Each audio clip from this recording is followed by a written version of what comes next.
Na ay ni comment nga sulpot sa ato ang gitawag og mga videos imong pa niya ngadto daw mga Katoliko ginatagaan daw dakong importansya ang mahal nga Birheng Maria nganong permito na to ginapanghambog ang mahal nga Birheng Maria. Actually daghang mga rason pero ang ako lang isgutan kining mga pipila ka mga rason lamang nganong ato ang ginapanghambog ang mahal nga Birheng Maria. Number one, atong ginapanghambog ang mahal nga Birheng Maria ngano man tungod sa hinungdan nga gipili siya sa Dios.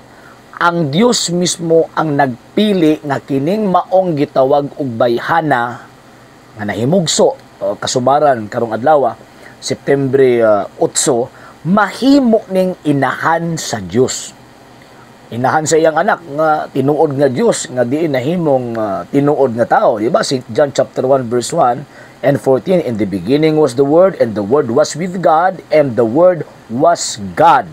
O kining pulong Dios. Unya pag-abot sa 14, og ang pulong nahimong tao og mipuyo uban kanato. Nya Galas sa 4:4 ug Hebreo 2:14, mo na nga mipuyo siya, misulod siya pinaagi sa usa ka tawhanong inahan. Buti pasabot ang mahal nga Birheng Maria kabubuton sa Ginoong Dios, gipili gyud niya mismo.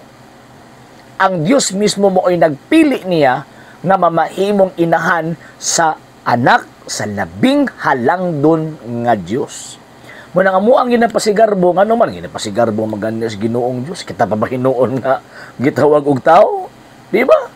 Ingon pa gani ang Ginoong Dios pinaagi sa pamulong sa anghel, Ave gratia plena, maghimaya ka puno kas grasya. Sumuti pasabot ang Dios nahimuot pag-ayo sa mahal nga Birheng Maria. Ang wala raman mahimuot kining mga sulpot na kaliwat sa banakon. Moro nang wa na himuot. Number 2, ano ato ang ginapasigarbo gyud ang tawag ining mahal nga Birhen tungod kay sa iyang pag-oo. Sa iyang pagsulti nga matuman unta dinhi kanato sumala sa imong gipamulong nakabaton ang tawo og kaluwasan. Ngano man kay di ba Hebreo 2:14, Galacia 4:4 ang unod og dugo ni Ginoong Jesucristo nga iyang nakuha sa iyang mama mao ni ang iyang gihimo o gigamit na kahimanan aron pagpakigbatok sa Yawa. So buti pasabot kining maong gitawag og bayhana tungod sa iyang pagsulti nga fiat be it done unto me according to thy word, ang tao naluwas. Kining mga kaliwat sa banakon di man na maluwas kay ang tawag ining sama na kanang instead of pasalamatan nila ang Ginoong Dios pinaagi sa paghatag sa mahal nga Birhen, ila man hinuong dauton og tirahog pagsakto ang mahal nga Birhen. Di ba? Dios na gani mismo naghatag pa sa mahal nga Birhen kita pagkaha nga tao. Di ba? Number 3, tungod kay literal siya nga mama sa manluluwas nga si Kristo.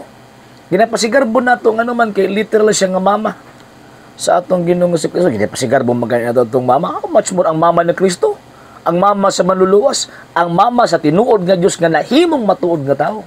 Di ka ta mo pasigarbo aning maong gitawag og bayana. So mo nang kita mga Katoliko o kami mga Katoliko, ginapasigarbo na mo ang mahal nga Birhen ngano man kay naa si dakong kalambigitan sa kaluwasan nga naangkon namo. Naangkon sa mga Katoliko pinaagi sa paghatag ni Kristo sa grasya, pinaagi niya. Hindi biya mo abot ang kaluwasan og dili tungod niya. Di ba? Dili baya mo abot ang gitawag og kaluwasan nga kung wala pa to midawat ang mahal nga Birhen sa kabubuton sa Ginoong Dios nga mahimo siyang instrumento aron maka-provide siya og lawas unod og dugo sa maong anak mao tong gitawag og manluluwas. Manang amo gipasigarbo. Ang wala ra man gyud nagpasigarboan na ang grabing guula or grabing lagutag yon. Kita naman mga amigo nato nga mga sulpot, labi na ka na mag-comment ron sa ato ang gitawag og content, mag-comment niya, palag kayo, suko kayo, may tungos mahal nga Birhen. And remember, ang Birhen, or mahal nga Birhen nga ito, ang ginisgutan, biblical na nakasulat sa balaang kasulatan. Siyempre, kung nakasulat, itong tuuhan, di ba? Again, kaya naman mga kaliwat sa banakon mo, tawagan ng suko. Di mo dawat. Walang atong likayan, pagkakaliwat sa banakon, kaya kanang kaliwat sa banakon, yan magunas Yawa. So, si bisan kinsang masuko or nasuko o di mo dawat sa mahal nga Birhen, nagpasigarbo sa mahal nga Birhen, kaliwat na si Yawa. Okay? Sa hindi pa po nakapag-follow sa mga pages po natin, i-follow nyo po yung mga pages po natin, RJ Horolanciano II TV Apolia Punto Argumento page, Kuya Apologies TV page, and RJ's Vlog 2022. And pwede rin po kayo mag-send po dyan ng Facebook stars. And also, sa ating po mga channels, sa hindi po nakapag-subscribe, i-subscribe po ninyo yung mga channels natin, Dalay Catholic, Apologies International Official, RJ Sano II TV, Kuya Apologies TV, and Barrio Kawayan Religious Forum. And pwede rin po kayo mag-send po dyan ng super sticker, super chats, and super thanks. And maraming salamat po sa mga kapatid at mga Katoliko na ulis pong tumutulong sa programa po natin. Maraming salamat po. Nang dahil po sa tulong at suporta po ninyo, ang programa po ito until now, andito pa rin po sa social media.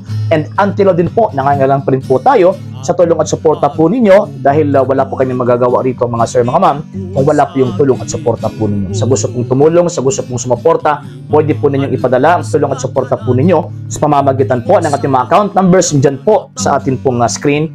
And pwede nyo po kaming i-message sa ating pong page kung via remittance po yung papadala po ninyo. Maraming salamat po in advance.